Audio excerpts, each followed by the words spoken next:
Good afternoon. What a fabulous turnout. Welcome to our critical conversation, Can't You See What I'm Saying? Important Issues in the Deaf Community. I'm Ann Phibbs, Director of Education in the Office for Equity and Diversity. Critical Conversations about Diversity and Justice is a program of the Office for Equity and Diversity and is co-sponsored by the University Libraries. Jody Gray, who's here in the audience, who is our co-conspirator in this, is responsible for creating a list of academic resources related to each of our critical conversation topics. Those resources can be accessed on the Critical Conversations webpage, and I want to thank Jody for all her work. In this, our second year, we're offering both live streaming and archiving of each conversation on our webpage. Today's conversation will be live captioned, and we are in the process of captioning all of our archived conversations. Finally, we've also added an online evaluation form. If you've signed in with your email address today, you will receive an email with a link to the evaluation. If you're watching remotely, the link to the evaluation is on our website. However you access this conversation, we very much appreciate your feedback. We wouldn't have these conversations without the dedication and insight of my colleague Claire Walter Marchetti over there holding the microphone. And I just want to thank Claire for making this conversation possible. We are already working on topics for our third year, and I would point you in the direction of some materials back here when you came in. We have a poster with all the topics for the critical conversations. On February 21st, we're having one come up where we're looking at American Indian issues with, just like this panel, an amazing array of folks with insights and experience to share with you. So I encourage you to think about attending that.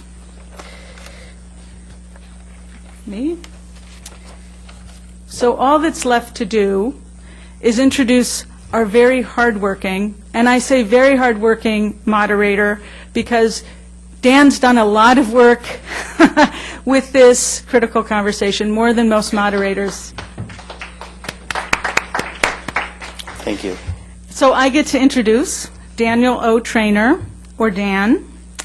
Dan earned his AAS degree in accounting from National Technical Institute for the Deaf in Rochester, New York.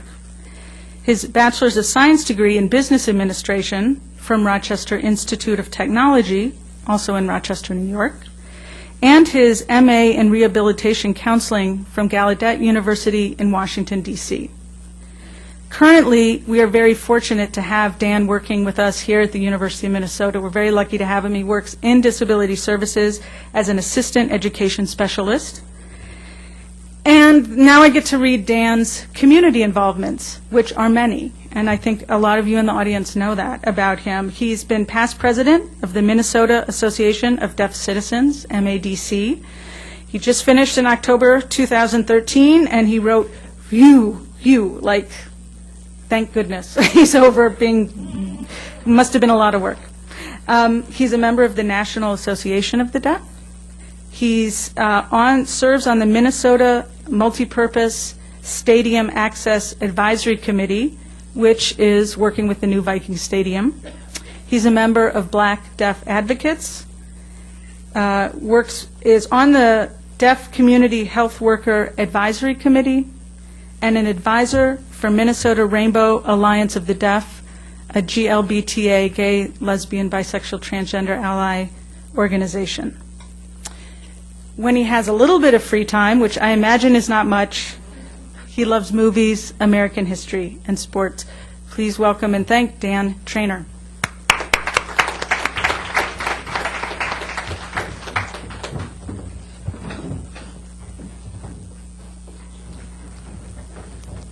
Hello, everyone. Thank you, Ann.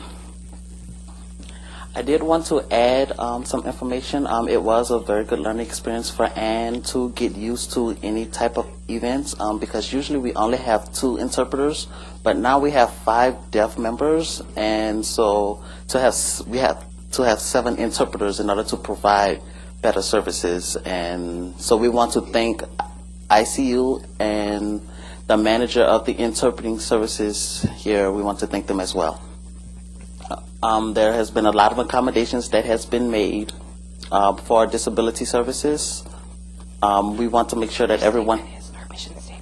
Our mission statement is access for all, and we want to make sure that everyone has access to communication. Okay, before we get started, I would like to give a moment of silence for one person, for Doug Ball. He passed away last week. For some of you who do not know him, he was a longtime instructor, historian, and a longtime advocate. He was born here, he was raised here, and he went to Gallaudet University and received his BS degree in government, an MS degree for deaf education here from the University of Minnesota. He taught at St. Paul College for 20 years and here at 8 years, and he loved ASL. He was involved in many boards, for example, the Minnesota Association of Deaf Citizens. He was the past president of that organization. In 2006, he was pulled over by a police officer, and there was no access to communication, and he was abused and put into jail. And there was no TTY, there was no communication for him for 3 days. And so he decided to sue the police department and Ramsey County. And he wanted them to make sure that the outcome was that St. Paul Police will have education for their officers, and that they will have video phone systems in the jails, and that they will provide interpreters at a timely manner. Yes, I'd like to add here.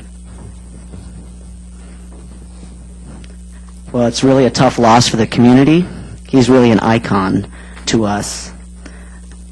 He's worked very hard with a number of folks over the years at the deaf school, writing a history book for the deaf school here, and we almost had completed that on December 2nd. He sent the book to the publishing firm, and he was excited to take his trip out to Arizona and come back, and with renewed energy after his trip. We had no inkling as to his illness whatsoever. He went to Arizona, and well, actually I chatted with him twice right before he passed away over video phone, and on January 1st, when he found out he was ill, and then within a week he had declined seriously. Wow, and we'll really miss him very much. My wife and I and the community will miss him very much. He was involved with education and government and employment and any issue you can think of. He will be sorely missed. Thank you. And so we would like to have one moment of silence for him.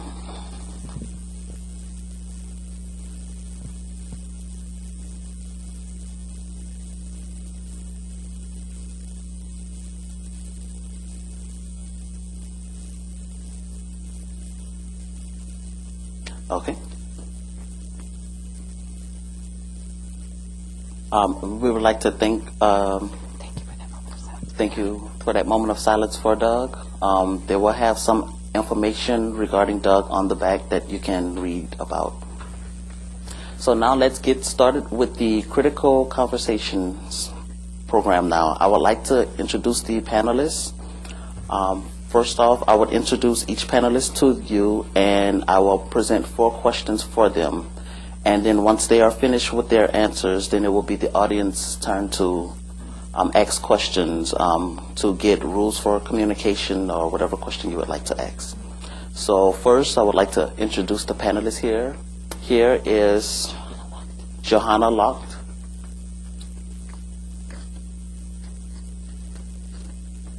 And she is a student here at the university. She's a senior now, going for her major in computer science. So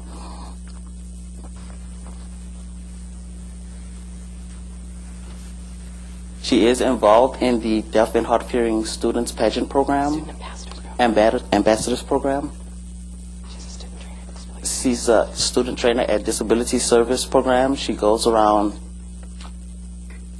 Teaches people about people with disabilities. She goes around teaching people about people with disability experience, and she can bring about that exposure for everyone. Her hobbies are video games, sewing, quilting, sorry, and she goes to the college here, and they will expand on themselves regarding what they do. Our next panelist is Aiden Burke.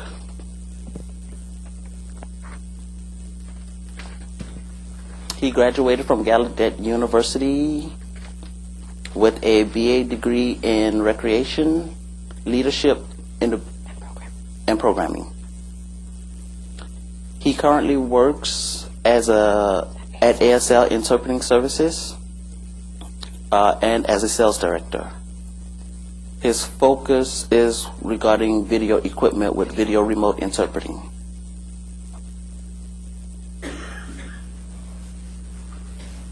He is the current president of the Minnesota Association of Deaf Citizens.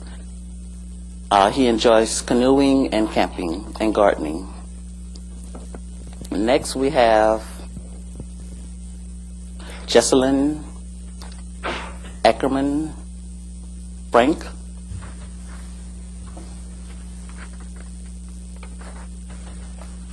She's a graduate from Gallaudet University with BS in Communications, and she graduated from the University of Minnesota with the MA in Deaf Education.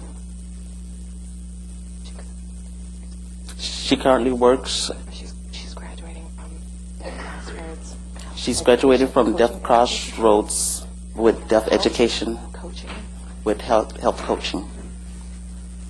And she will expand upon that later. She enjoys teaching yoga and self-care workshops, activities.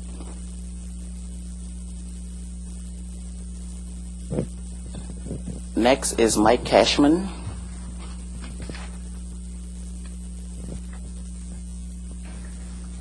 He graduated from Gallaudet University with a BS degree in history and 2 MA degrees, one in business education and from CSUN University and the California State University of Northridge, and he also graduated from University of Minnesota with a master's in deaf education. Now he's retired, but he used to be a deputy director for the Deaf and Hard of Hearing, well, the Commission for the Deaf and Hard of Hearing in Minnesota. He also worked for the statewide communication service for the Deaf Commission as well, as one of their directors.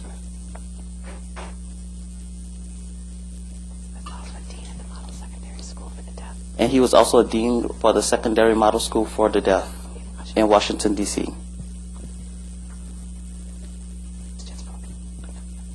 He was just voted in as the member at large for MADC, and he enjoyed reading books.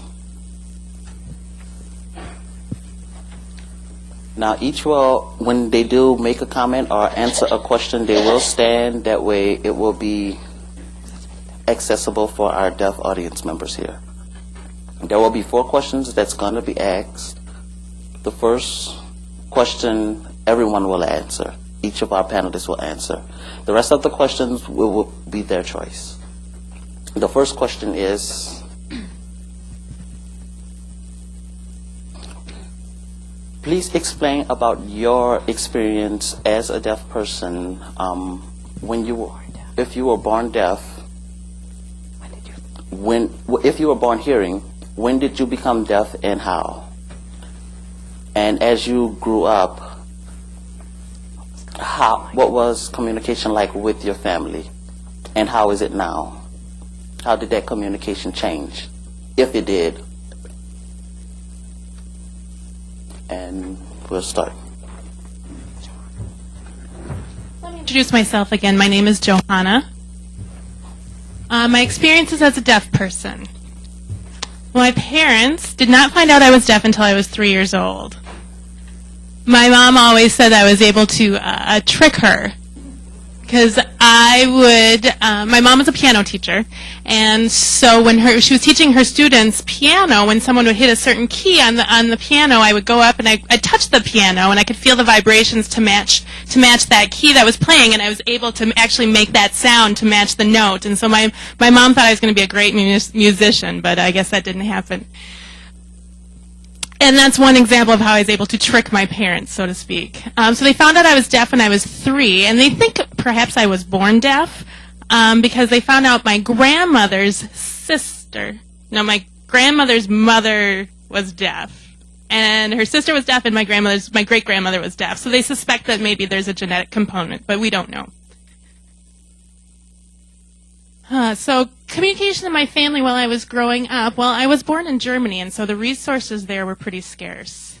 They didn't have ASL. I didn't learn ASL there, and when I went to school, there was no way really for me to communicate with my classmates. I guess they tried to teach me to learn orally, but that didn't work with lip reading and such. So I grew up with no language until I was 9.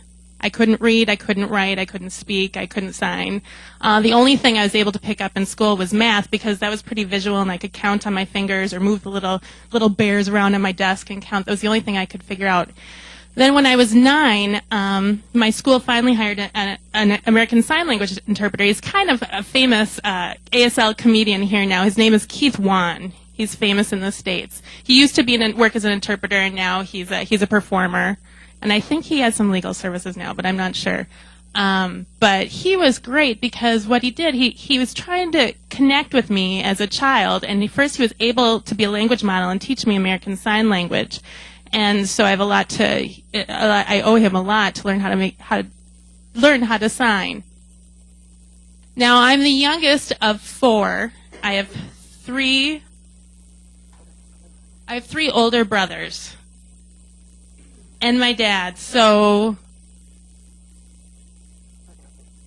my brothers and my dad were busy with school, and so while I was learning sign language. So mostly we did home signs at home.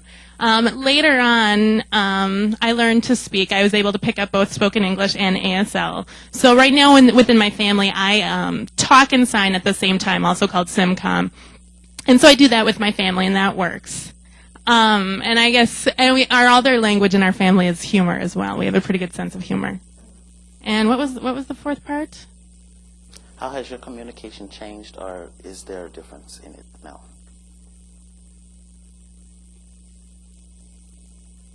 So I think that's all.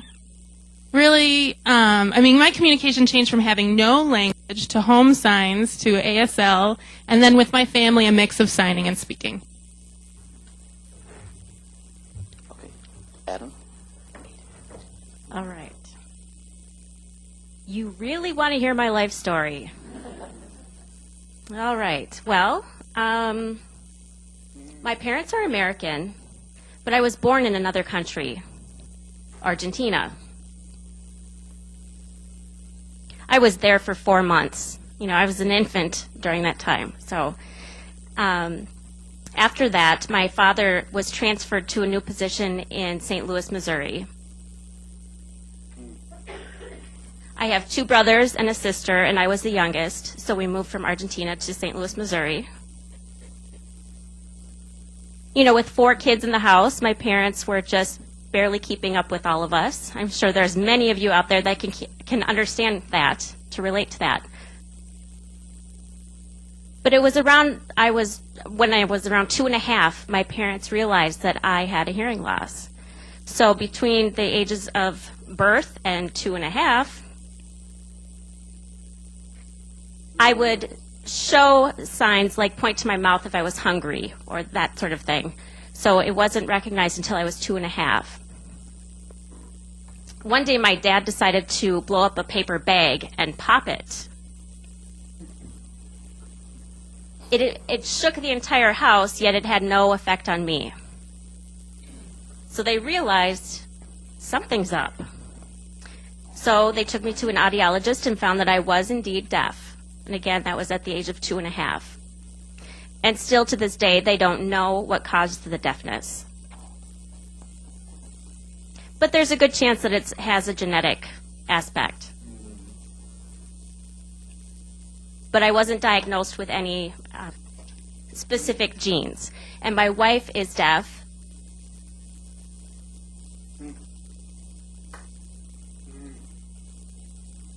In fact, my wife is here. Hi, wave to everyone, Emily. Sorry, I didn't mean to embarrass you.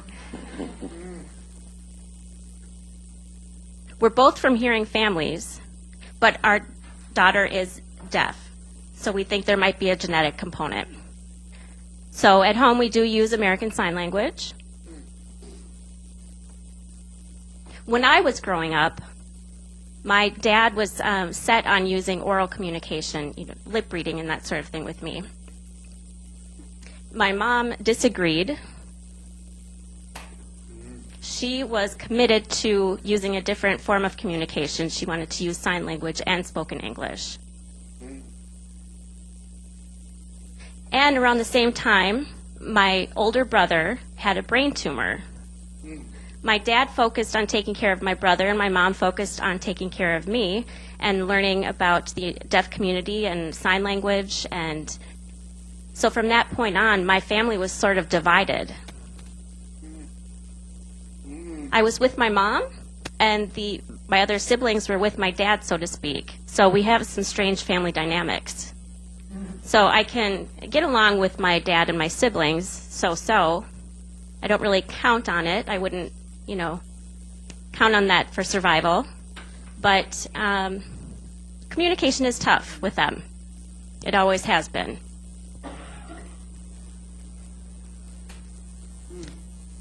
Oh, by the way, when I grew up, I was in a mainstream setting. So you may be wondering where I learned American Sign Language. It was in the deaf church. I was literally raised in a deaf church. There were deaf community members that took me under their wings, so to speak, and they taught me American Sign Language. So I was learning to speak and use American Sign Language simultaneously. So I was mainstreamed all through K-12, and then I went to Gallaudet. And then when it was time, when I arrived at Gallaudet, it really changed my thinking. It broadened my eyes to what was available. And communication was crucial to my identity. And after that point, American Sign Language was crucial. And I really thank my mom for being committed to providing options for me and letting me have options in terms of my language. Dan, do I need to add anything else? That sounded fine. And next. Hello, my name is Jesselyn. This is my name sign. It's exactly like this. Dan did it a little bit different, so just wanted to show you how it was done. I was born deaf, we suspect. My parents were very young at the time when they had me, and around age 4, they recognized that I was deaf. My grandparent, I would learn from birth to 4 by looking and being very observant and paying attention to speech.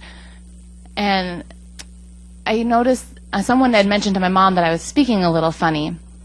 And I was the only child in my family, so my mom was a little defensive. But we did go to the doctor, and they did confirm that I was deaf. And there was really not a lot of resources, and my parents were devastated. My mother was great with doing some research and looking for opportunities for me. and transferred from my private school that I was in previously, my kindergarten school, to a deaf self-contained program. Self-contained doesn't mean mainstreamed. It simply means a group of deaf students had gotten together in one classroom. We did look for other options. My parents had moved after that. We looked into the residential school for the deaf. We looked into a mainstream program within my hometown. And then there was also the self-contained option. And that was in Oshkosh.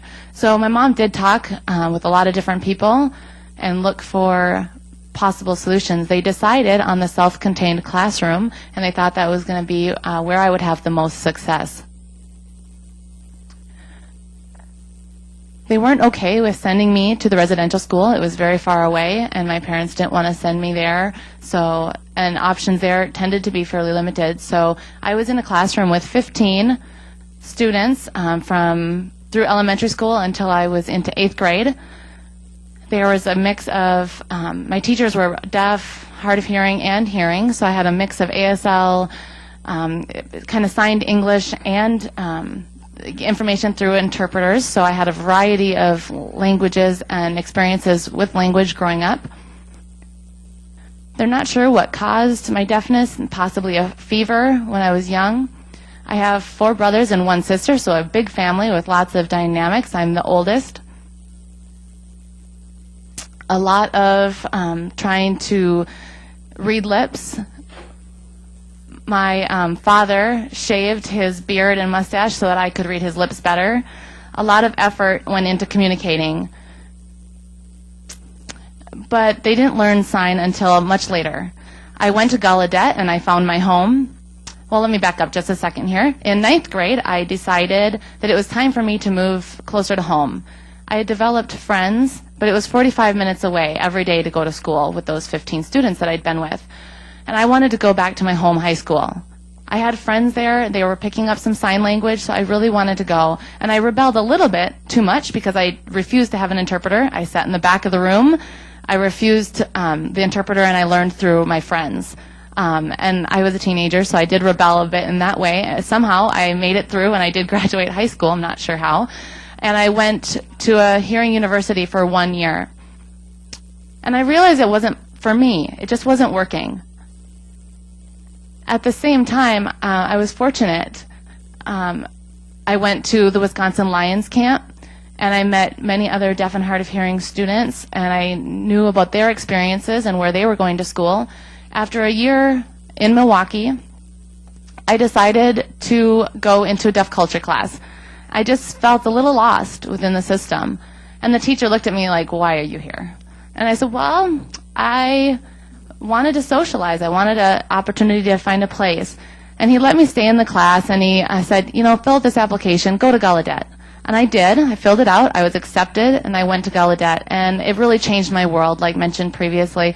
And there was language, and there was all these opportunities, and I really realized that I can do so many things. I came home after 1 semester, and I refused to speak. Before, I had more of a hearing identity, and I came back after being a semester at Gallaudet, and my parents were like, "What happened? You're not speaking." So my aunts and uncles, my grandparents, cousins, they all decided, I refused to speak with them, and I just signed. And they were a little bit shocked.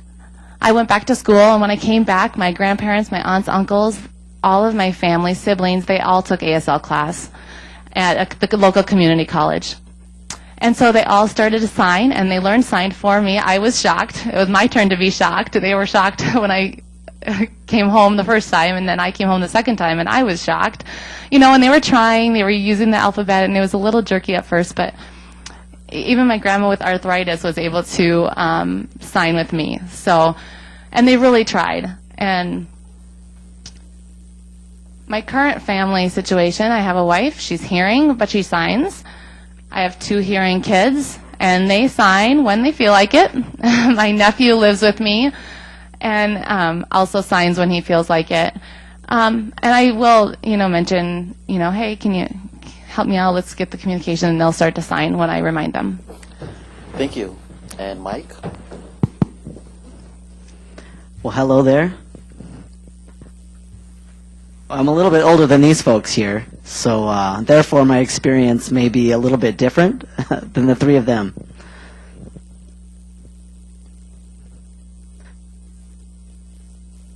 So back in the 50s, and it was a very different time when I was born. When I was born deaf, my parents realized that I was deaf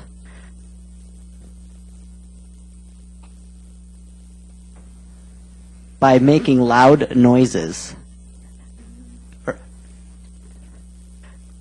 When they would make loud noises, they would realize that I would always sleep through it, and they were worried about waking me. And then they started banging pots and pans, realizing, okay, he's not hearing this.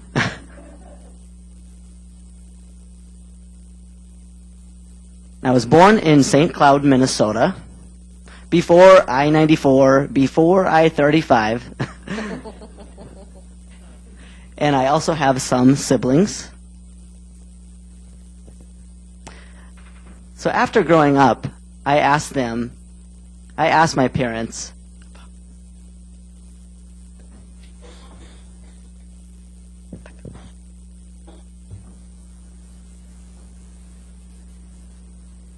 how they felt about having 3 deaf children. I said, what did you do in your previous life to deserve 3 deaf children? So what happens? 1, okay. 2, all right, but 3? So surely it's genetic. I have a cousin who's deaf as well, and other deaf family members. So my educational experience was unique.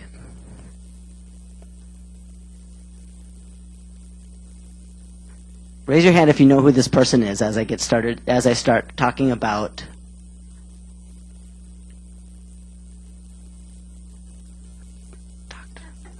hold on one second.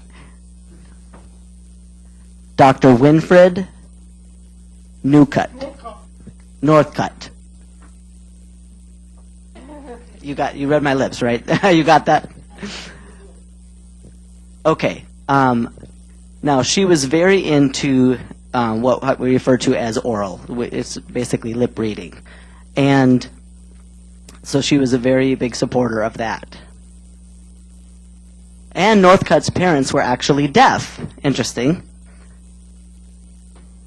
Her father actually went to Gallaudet University.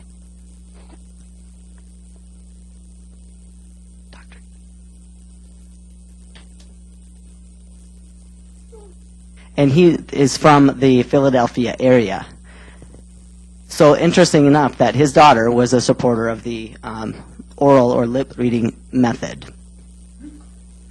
But thank God, my parents ended up sending me to Faribault, the deaf school in Minnesota, MSAD. So there are pros and cons of that, of course. Honestly, there are pros and cons. So I was there first, kindergarten through 6th grade. I have to say that my teacher was, I'll just say it, lousy. I did have one nice instructor, Mary Bauman. Anyone familiar? Okay. Looking back, she was a CODA, a child of a deaf adult, so there were community leaders in her family, and she also had 2 children. And they were great role models for sign language, as they had a lot of deafness in their family. So I would watch actually Mary speak in the hallway, and I told my classmates, hey, Mary can talk. I just saw her talking in the hallway. So that was interesting. She would come into the classroom, and I would say, oh, you can talk. I didn't know that. I didn't really understand what that difference was, because her language was so clear, and she was such a model of language to me, and that was in some of my first years.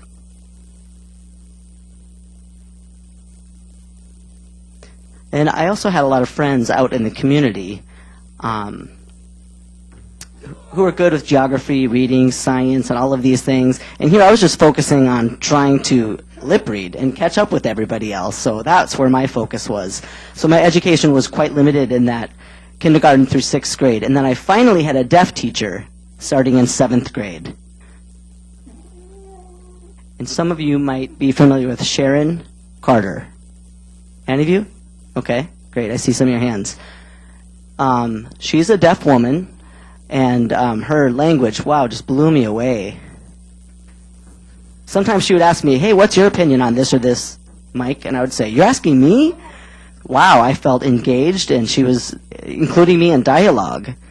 Wow, that was quite a difference. That started in 7th grade. Remember, I kind of got a late start because my first few years I didn't feel that I was focusing on anything other than trying to read lips. So that was incredible. And later she ended up teaching a teacher-trainer program.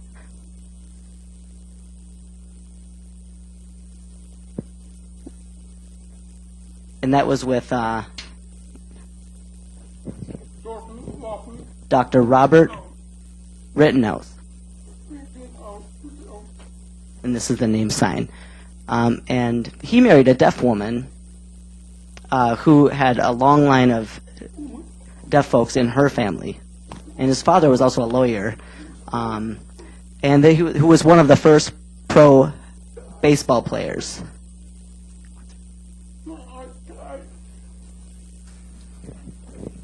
And Hank, who also went to, was involved with the,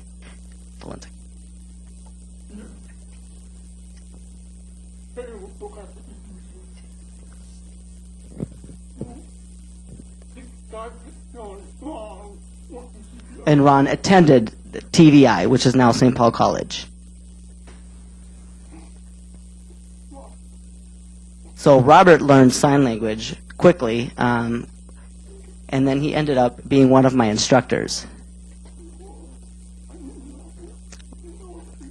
Now, I learned quite a bit. I missed quite a bit from that school in my early years, but I learned quite a bit of language.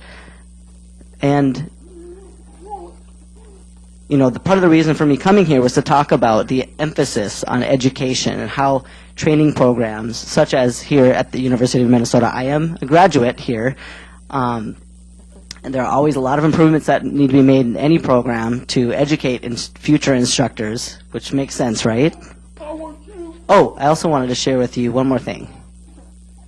We lost Doug Ball recently, as we know. We lost another important icon in the community.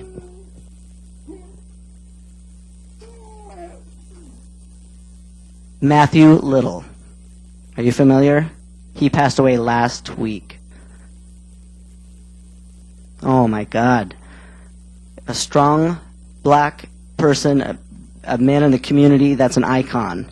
I felt that we lost two important people with Doug Ball and Matthew Little over this past week. He was a strong activist in the community. It's important that we can really look and see what's best for Minnesotans. As a deaf person, I feel that we really need to focus on education and educators. Am I going off here too much, Dan, or we got to talk? Let me just tell you about family dynamics really quickly here. You know, this building, the Anderson building here, I was just looking at it as I came in. And it talks about the love of books on the plaque out there. And that's what my parents taught me. Growing up, I always saw my mother and father with a book in their hand.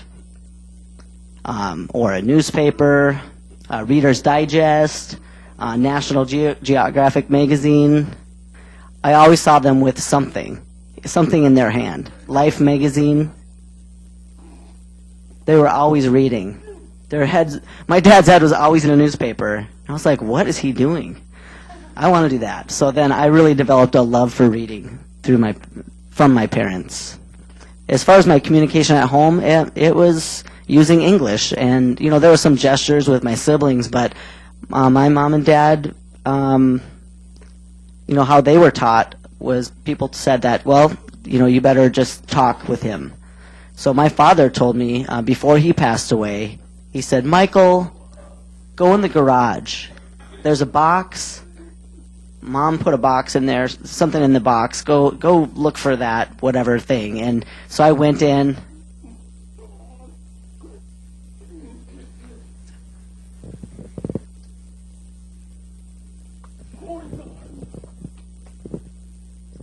Oh.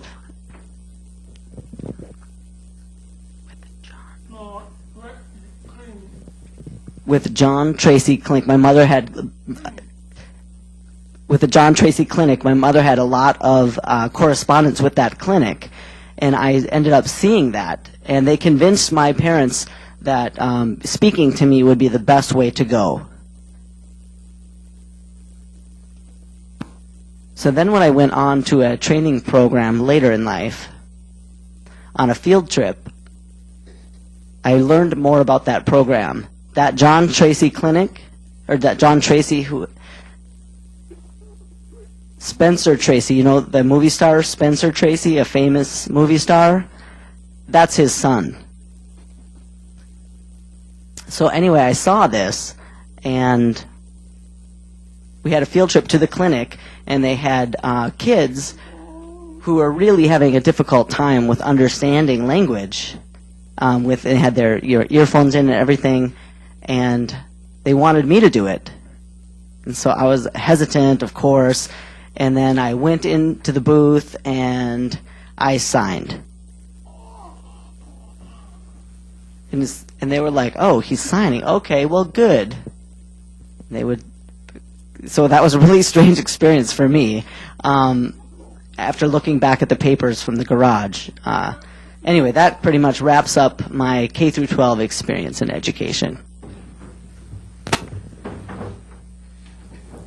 Okay, the purpose of them giving out their experience as a deaf person was so that you can know who they are.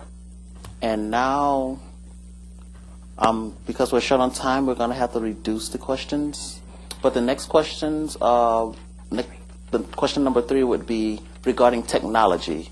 How has technology impacted the deaf community and the Americans with Disabilities Act? Because now we know that technology is advancing. Now we have video phones, we have technologies that can text message. So we noticed that the deaf events are not as common as they used to be. So what are your thoughts on that? First of all, my major is computer science, so I love technology, obviously. But of course, I recognize that technology has both pros and cons. I remember, when I was young, and I remember I said I had no language until I was 9, and then someone taught me email, and I thought, well, that's cool, and I tried an email, and I was finally able to talk to somebody through the computer, and it was also great training for me learning English. So at that time there was no video phone yet, and plus I was living in Germany, which had a whole other set of problems, but email was great for that. And I thought, and then the video phone was developed. I thought, well, now I can call someone. That's great. I don't have to ask, hey, Mom, will you please call someone, or ask my brother to call somebody. It was a pain in the neck, and I felt more independent being able to use the video phone. And using text messaging, smartphones, that's nice. If I'm going to get to a meeting late, I can let somebody know instead of having person waiting. Do you think Johanna's going to show up? So I can use the texting for that, and that's great. However, there are cons as well. If I go to an event and I want to talk to someone, everybody has their heads down on their phone. I have to, hello, are you done texting yet? And in the middle of chatting, people look down at their phones, and so that can get frustrating.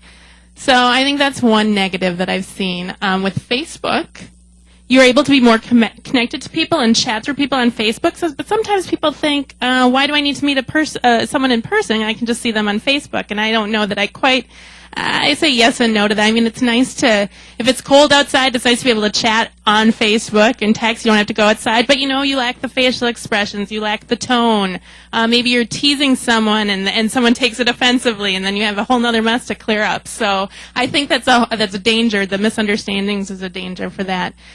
And one of my biggest pet peeves with the internet is the acronyms, like the letter CULATR, see you later.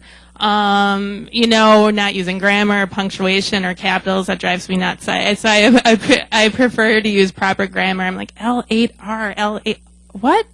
And I finally asked my brother, L8R, why are they trying to stop? He said, oh, no, later. See you later. So that was a waste of 5 minutes of my life I'll never get back. So that's my perspective on technology. It's great for communication, but I think if you use it appropriately, I think it's great. If you use it the wrong way or too much, I think it could cause a lot of problems. Any others? I can add to that.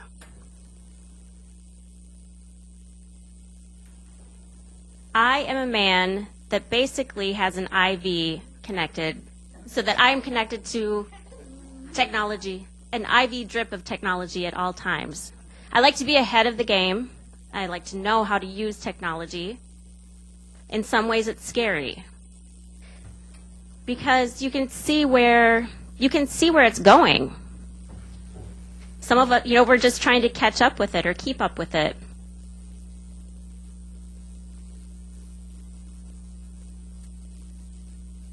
And now I realize I'm at the point where it's not enough.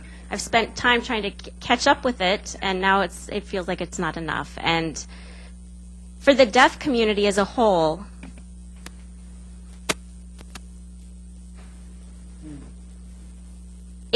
technology has helped the deaf community as a whole overcome many barriers and allow us to have real interactions with other people.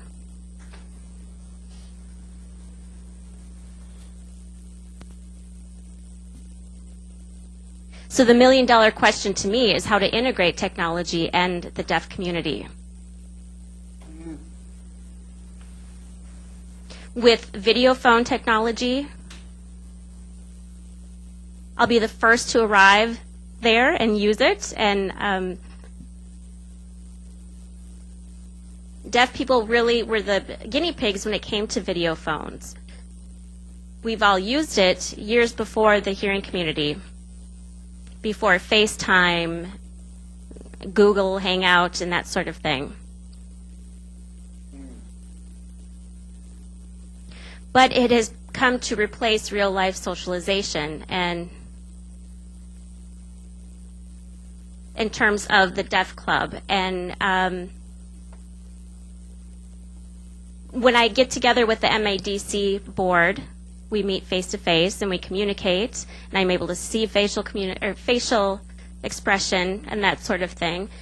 It's amazing compared to when I'm on video phone communicating with someone. It's tough to get the whole picture.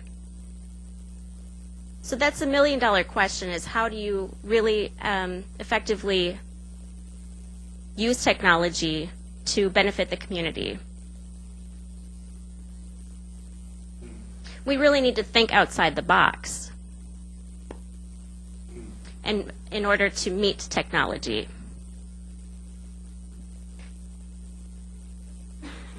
I think it's good to grab whatever is out there and just see what happens.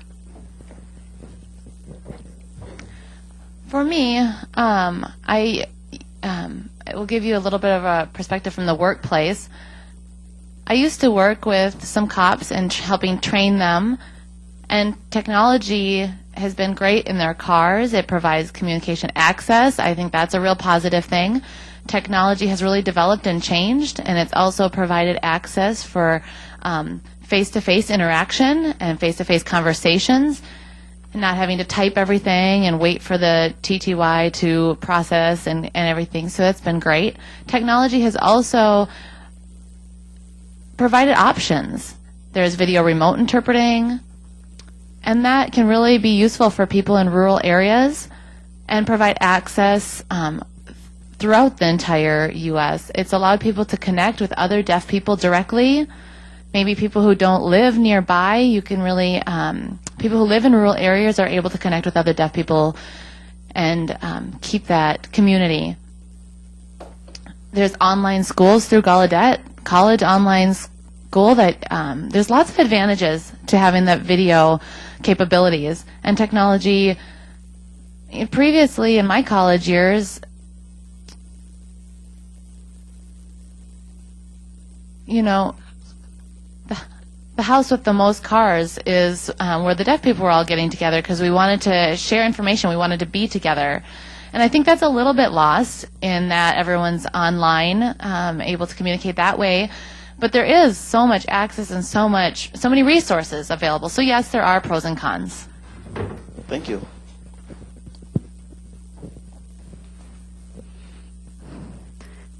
Yeah, technology is here to stay. It's inevitable. It's not going anywhere. So it can only get better. I love technology.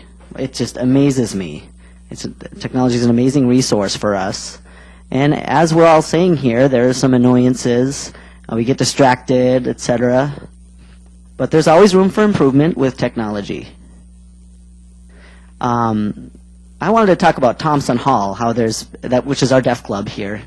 There's a little bit less of attendance than there used to be. There are a lot of offices and programs and opportunities and camps, etc., for deaf folks to connect in. And Thompson Hall is just one of those places where deaf people meet.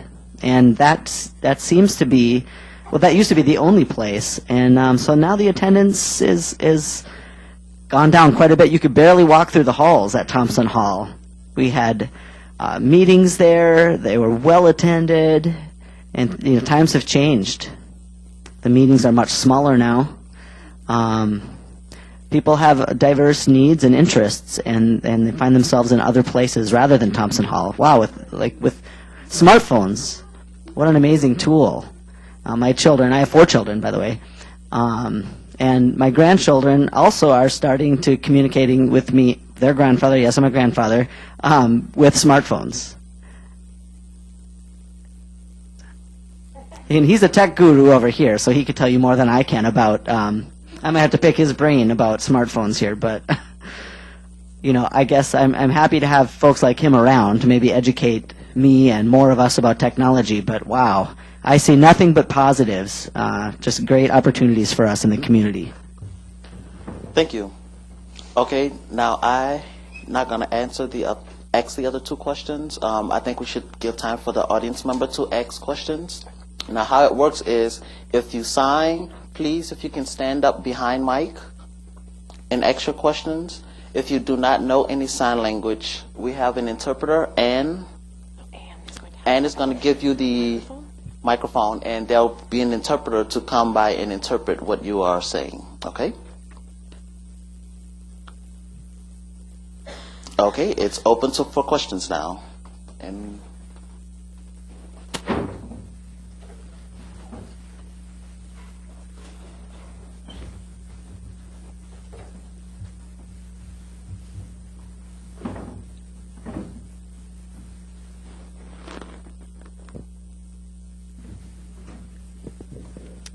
I want to just tag on to your question a little bit about technology. And talking about especially communicating through technology. And the amplification and hearing. And so can you talk about amplification technology in terms of hearing aids and cochlear implants, please?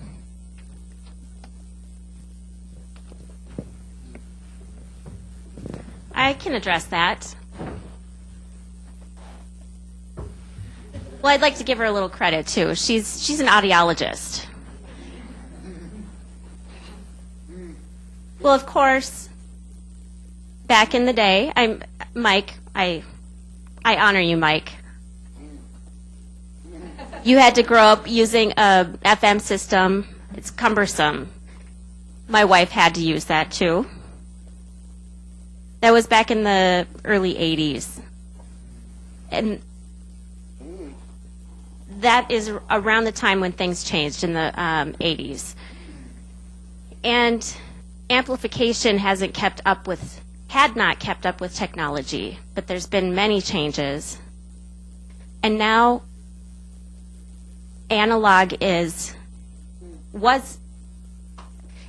the technology used to be analog and it is now digital. And to me, in terms of amplification, a cochlear implant, a hearing aid, an FM system, they're all tools.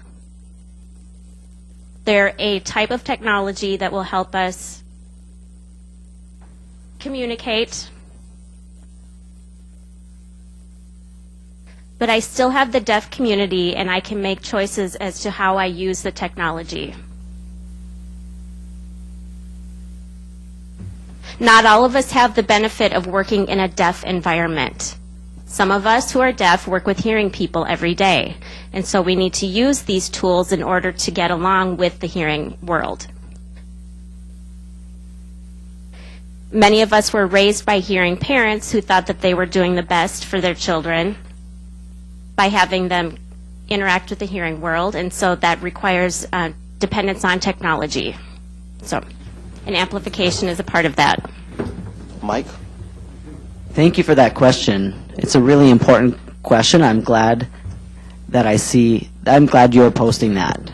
I actually saw somebody talk about this on YouTube last week. The Holcomb family, which is a deaf family, everyone in that family signs, and they also encourage using speech, using hearing aids, using amplification. And the son, who's deaf, he said he wanted to learn to speak as well. But it's important that he's getting the right perspective on this. So he realizes that there are options. So YouTube that, the Holcomb family. It's very interesting. I just watched that last week. I don't know if you saw the same thing, but it really speaks to that question. Did that answer your question? Oh, really, just want to add one quick comment. I work with a variety of people, deaf, blind, hard of hearing, and technology has really been able to support their choices, whether it be looping or having a cochlear, and they all seem happy. There's many different options and choices, and everyone's going to prefer a different tool. And I would like to add that I do have a cochlear implant. Many people ask me why I have it, and well, I lost my hearing, and they thought that I would need it, but I got tinnitus, and it's terrible. All day, every day, without my hearing aids, I can't hear it. But when I put on my cochlear implant, I can't hear it anymore. I can't hear the ringing. It's gone. So it depends on what the reason is why they decide to make whatever choice they used to do. It helps to advance their life. Without the cochlear implant, I can hear it. With my cochlear implant on, I can't hear it anymore. Right now we have one question here. Ellie?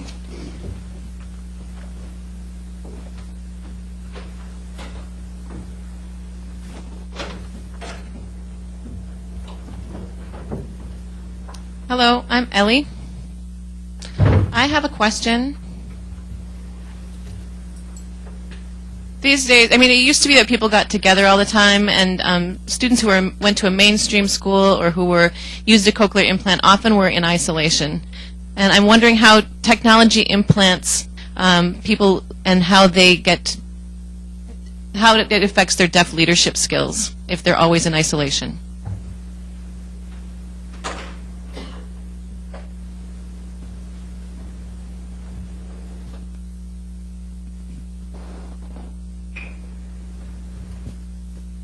Do you mind clarifying that question again for me, please? Sure. Sure. Thank you for asking. I'll clarify. What I'm seeing is a change. So a deaf person's identity, their cultural identity, and deaf leadership, when they are in a mainstream program or in isolation or the only student in a school with a cochlear implant, how do they get connected to the deaf community? How will that affect their leadership within our community?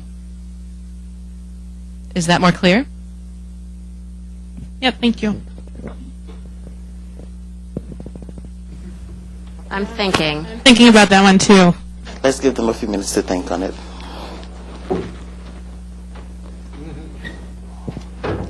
Well, I guess I can address that.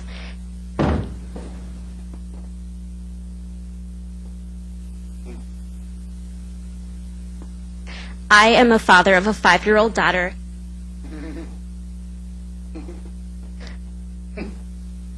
My daughter, like I said, is 5.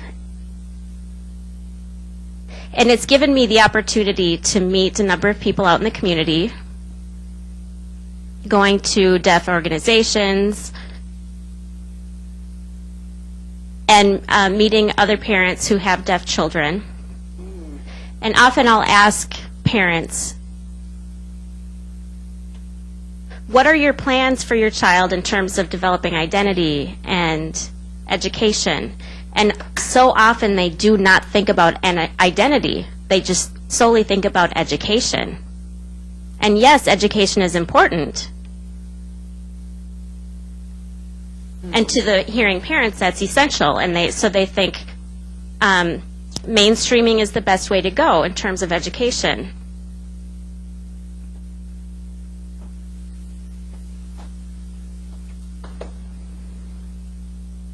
But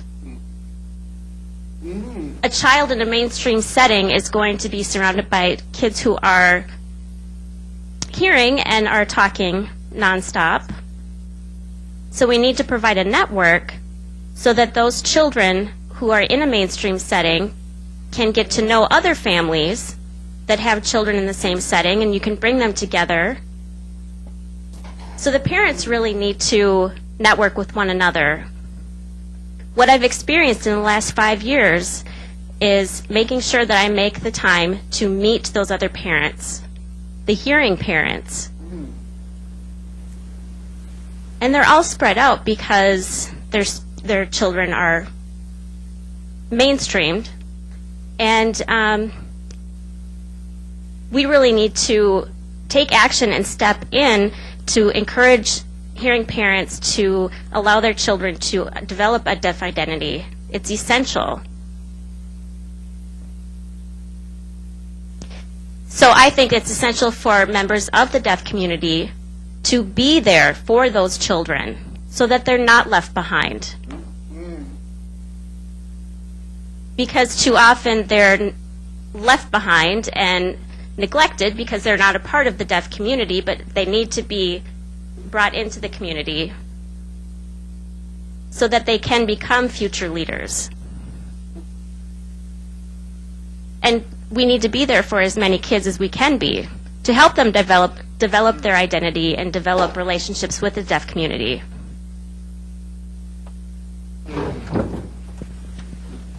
If I may comment. That is a great question. My viewpoint is leadership really means, I guess there's no right or wrong answer about leadership, because leadership is such an individual quality and it's different for every individual. Maybe someone prefers to lead from the front line. Maybe someone prefers to lead from the back and make sure the group is getting to where they need to be. Maybe some people like to be in the middle. Some people are quiet leaders, might just put out an idea here and there for discussion.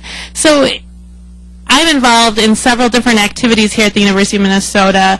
I've been involved in the Emerging Leadership Retreat. I've gone to social justice leadership retreats, and we talk about leadership in so many contexts, and it's an individual interpretation of what leadership means. For me, leadership means someone who you respect. A leader is someone that you respect for maybe their personality, maybe they have a strong personality, or maybe they don't. Maybe they have such a strong personality, but you find out they have really brilliant ideas to bring to the table. I respect people who can maybe in a discussion be quiet and then say, well, what about that? And bring a different viewpoint to a table. I'm from Anchorage, Alaska, and there's a small deaf community there. And a lot of deaf people are very passive. You don't see a lot of self-advocacy among the community there. So I used to think a lot about, people used to say they looked to me as a leader, and I used to think about what that meant for me, and I'm still trying to figure that out. So I'm trying to understand better my journey through my experiences here at the University of Minnesota and figuring out what leadership is. For me, I think people look up to leaders, and I've found a couple different opinions from people I've met. People respect leaders because, two people could be very different. They could have different beliefs, really a lot of tension. They can't come to an agreement. And me as a leader, I feel like I can come as a negotiator and bring these two people together. I really have a talent for getting people of divergent beliefs together and on the same side and able to have a discussion. I'm also not afraid to talk about my opinion and my beliefs. So when I notice people with differing opinions, I'm able to bring that together. So I guess the best answer is, it depends who you look to as a leader. And my second answer about leadership is everyone is a leader in their own way. I think it's up to you to figure out how you lead. So, and I have the rest of my life to figure that out. That's a lifelong development, developing relationships with your parents, talking about things. I mean, I've been figuring that out for my life, and I think I'll figure it out for the rest of my life. And I think that's an important, as you journey through and find your identity, that's an important thing. And whether you have a deaf identity or hearing identity, it doesn't matter. It's who you are and how you lead. Does that make sense? Thank you. And Mike? Yeah, Ellie, I just wanted to respond really quickly here about leadership.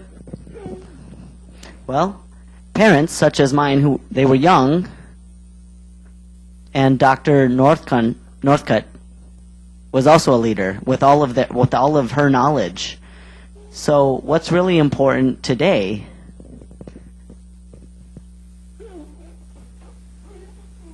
is that parents have a wealth of resources on their plate.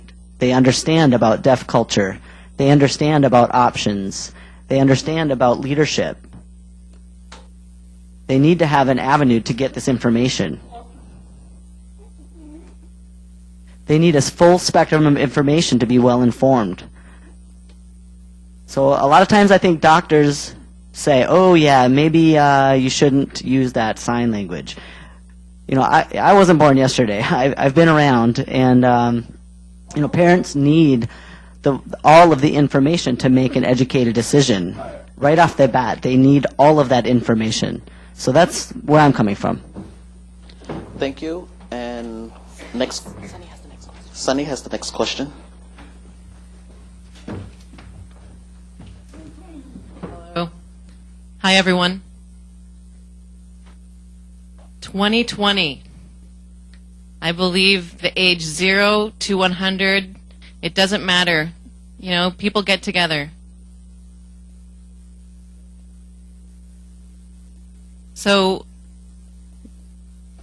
even if they're bedridden, people can still be involved. In my background, I come from a deaf family. I've been a part of the deaf community. And what that means to me is, for example, going to funerals. There are no interpreters for whatever reason. Or if you want to talk to somebody, the deaf senior citizens, I have to kind of rely on Mike for that, I guess. But talk to people.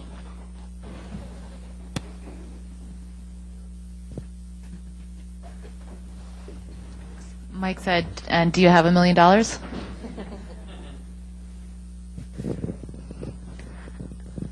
So I'm on the board of MADC, and I got to tell you, it's a lot of work. And Aiden is our president, and we have a vice president over here, and another board member over here. Raise your hand if you would. Okay. It's like a family, like brothers. Our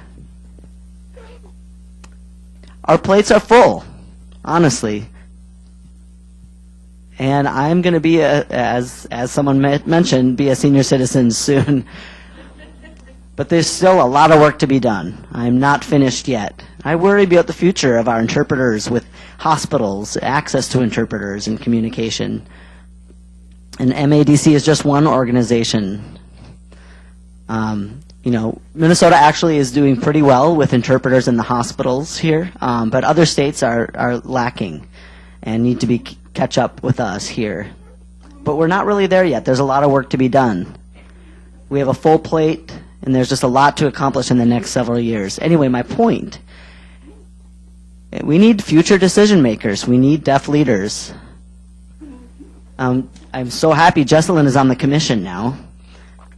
And we need a lot more decision makers from within the deaf community and the deaf educators. Most of the deaf educators right now are hearing. You know, I'm trying not to be the bad guy today, but we need more deaf educators of the deaf. We need deaf decision makers in any position, nationally and statewide. We need people that can bring the deaf perspective. So that's really where I'm coming from here. Okay?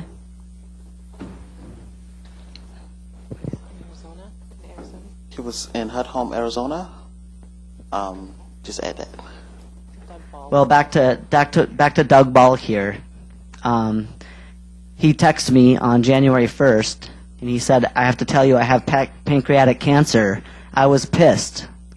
Shit. I texted him back. I said, "Let's video chat, okay?"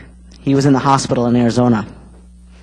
You know, we worked together for many years, actually over 35 years.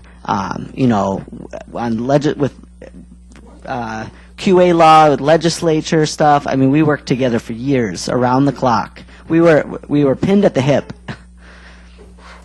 And so I saw him, and I saw on his board behind him in the hospital, he said, "Look at this. It said patient is deaf." There was a sign. And patient is mute. I laughed, really.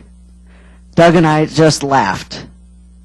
I said, "Well, now you're in Arizona. You know, there's a lot of work to do in Arizona. We got to get laws out there in Arizona like we have here."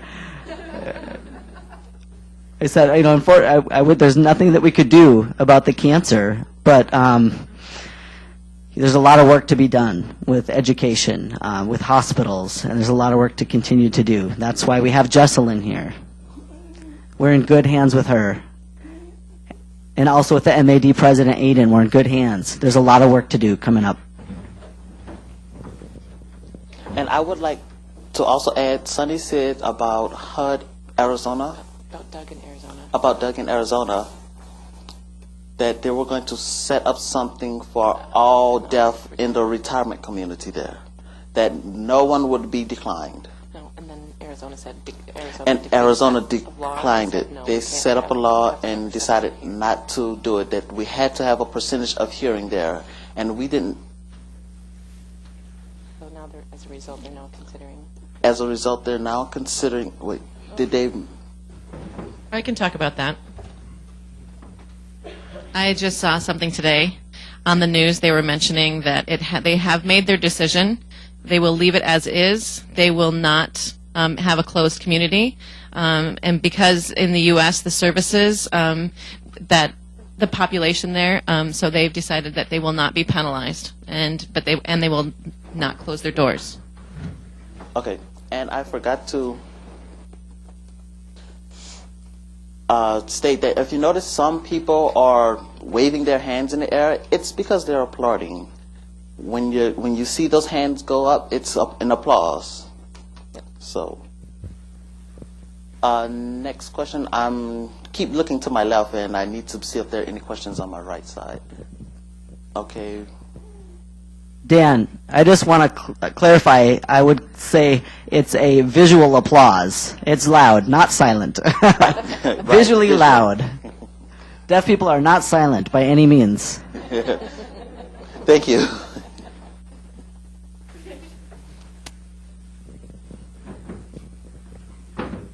Thank you again.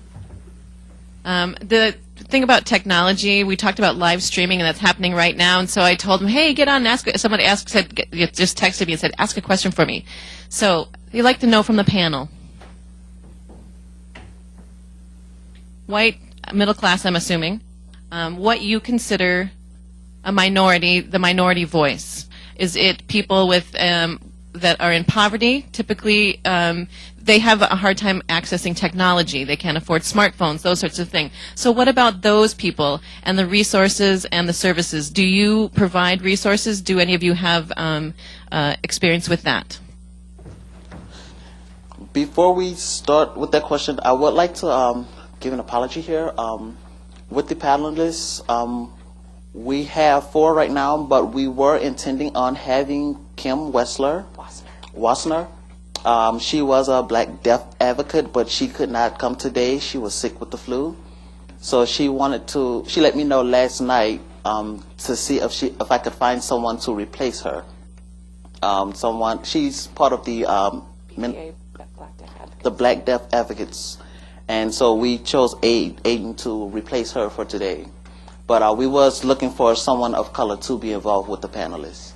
But And I can address that question. I'm involved with the legislature, and I hear many things. And there are many concerns. And so I want to add to what Mike had said before about needing to be involved more and to educate. And that we need more decision makers. So that we need more decision makers within the legislation so that those voices can be heard. And the concern about people who maybe can't afford technology, and one of the things that I've been going to is the broadband summit. And there are people that need to connect that are in rural settings, and it's a big concern that people out in the country aren't able to connect either. And so there is a concern. And previously I worked with deaf immigrants, and many of them also didn't have the internet connections, and they were wondering if without having internet connection how they can access services. And there isn't a good answer right now. And so we need to have more people involved with creating legislation that will help change. I'm just one person, but we need to get together. Different organizations need to come together to create a solution. thank you. That's very quickly. Someone in the deaf community, we have these needs in the deaf community, but we need to let them be known so that those in the front lines can address these issues and allow everyone to have access. Okay, and we have someone with the next question, and after this question is asked, we'll have time for one more, and that will be it because we'll have 10 minutes to go. Hello, I'm Nancy. You're my former boss, right, Mike? And now I'm a Jesselyn staff member. It's been great. One thing I've been seeing is, and when I grew up pretty much in the hearing world as a deaf, hard of hearing individual, and I currently work. And I had to learn to communicate to be in the workplace, and it was tough. And it was amazing that I was alone in that. I needed to work on how to get interpreters. I felt like I was often left out without communication. Now I work for Deaf and Hard of Hearing Services, and it's great. I can communicate. I have access easily. That's part of the job, and the job itself is great. I don't care whether I'm working with deaf, hard of hearing, hearing people. I love it. One goal for the future, I think, is to move back to Colorado, although I'm worried about finding a job. Will I have access? Will I have the same struggle I had in my youth all over again? I think access to communication is the main thing. We have video phones. I would hope people would hire me and not deny me. But we'll have to see what happens. I'd like to ask the panel what you think about the future of deaf, hard of hearing, deaf-blind in the employment world. What do you see as our prospects? I can address that. Well, I'm a senior. This is my last semester of school. And so I am involved in a job search right now. And the summer before that, I was searching for an internship as I was finishing my junior year. I needed an internship. And I would ask different companies. They would turn me down. They'd turn me down. Why? They never said why. I wasn't sure. They didn't even tell me. I would email them and ask them what I could improve, and they wouldn't tell me. So maybe they did turn me down because I was deaf. I don't know. They didn't tell me that. So it's possible. Anything's possible. I have no proof, but it is a definite possibility. One thing I've noticed: private companies that value diversity might be more willing to hire someone with a disability, someone who's deaf. Companies that are very competitive and want top quality and are very competitive, maybe there's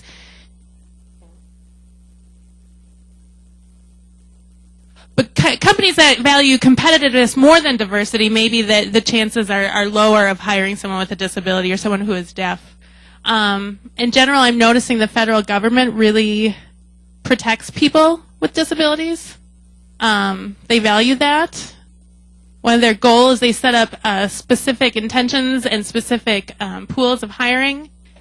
They have a system called Schedule A, and that is a form, a letter, proving when I'm deaf or if I have another disability. And it doesn't have to be the specific disability, just saying I have a disability. I don't have to say what that disability is. And that gets into a special process, a special procedure within the government where they will hire people with disabilities before they'll hire hearing people or people without disabilities. Another possibility, if a position is not available, if you're looking on the internet or in the newspaper and you don't see a position open, it's not publicized, but this group might go to this pool of Schedule A people and find a candidate from this pool of people, and that's kind of a different process. But so I'm thinking maybe a job with the federal government would be a better opportunity for me. So I'm kind of changing my perspective right now. I just finished an internship last summer working with NASA.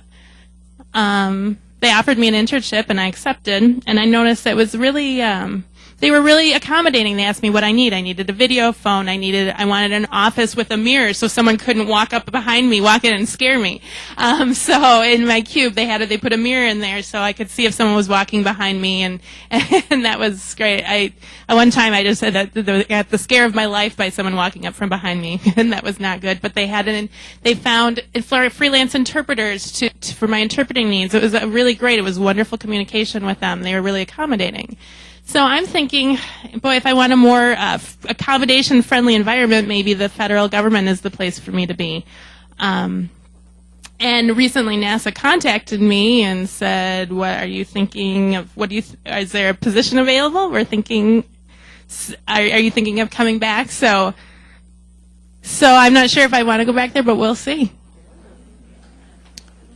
Thank you. But my point of all that is, for the job future in a private company, maybe the chances are lower, but maybe looking in the federal government, the public sector, I think maybe chances are a little bit higher of finding employment. Thank you. Any other comments? Okay, we have time for one more question.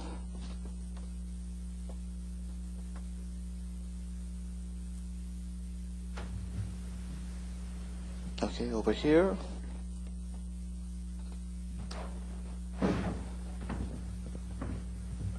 I just heard you mention the word disability and being deaf in the same sentence. And please, give me your perspective on how that is in the deaf culture at this point in time, and what are your thoughts on that? If you don't mind. That's a great question.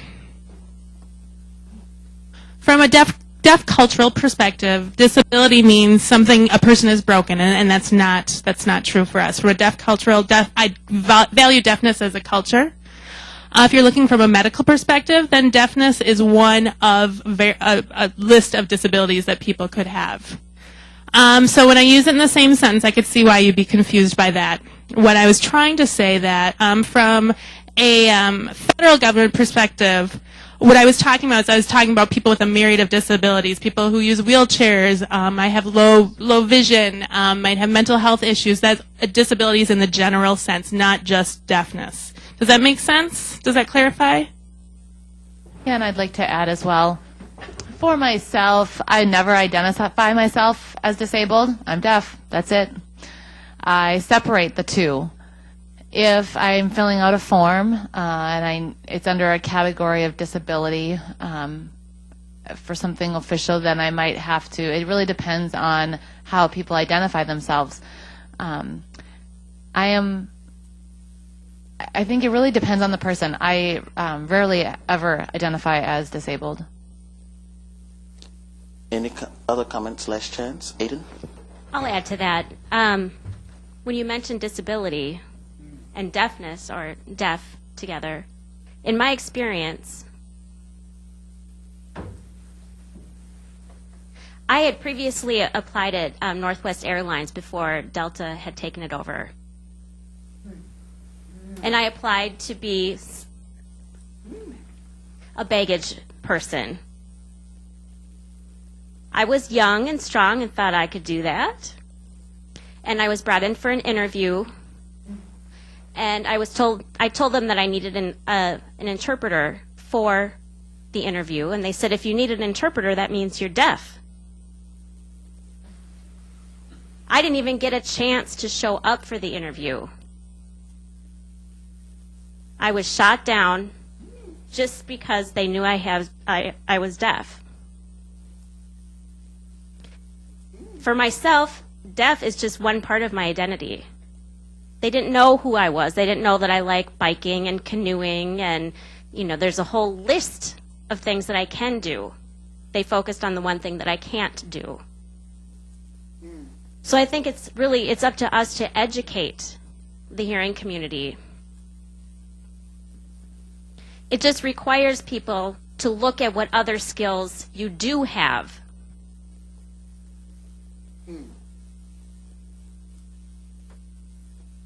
We know how to adapt. We know how to get along in the world. And so that experience taught me a lot. And it made me wonder about how many people had been turned down for other opportunities before me, simply because they were deaf. It's definitely an uphill battle. Okay, Mike.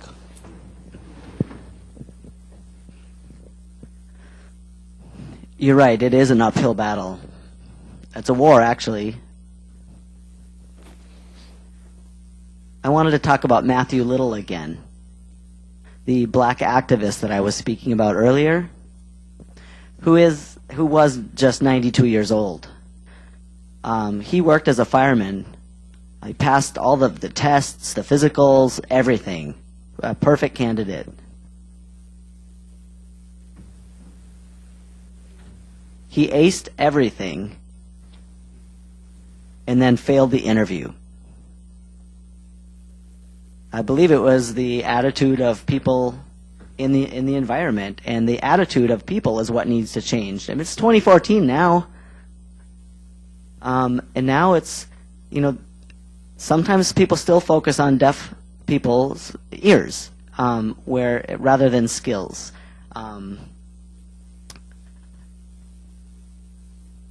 We still need to focus on language and education. For example, for my 4 children,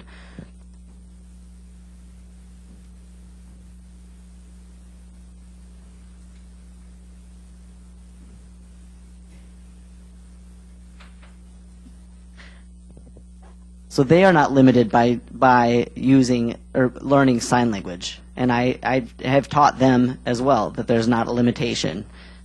Deaf people can do anything. Be a president, be a leader, be an instructor, be anything. So we just need to continue educating people that deaf people can do anything. Okay, our time is out. We would like to thank all of the panelists for their time, sharing your experiences. And also we would like to thank our group of interpreters here as well. Thank the captioner. And a special thanks to Anne and Claire and Barb Chapin. Before we close, if you would like to meet any of our panelists to ask some questions, feel free. They are available. We have interpreters here to be able to interpret for you. And we will adjourn now. Thank you.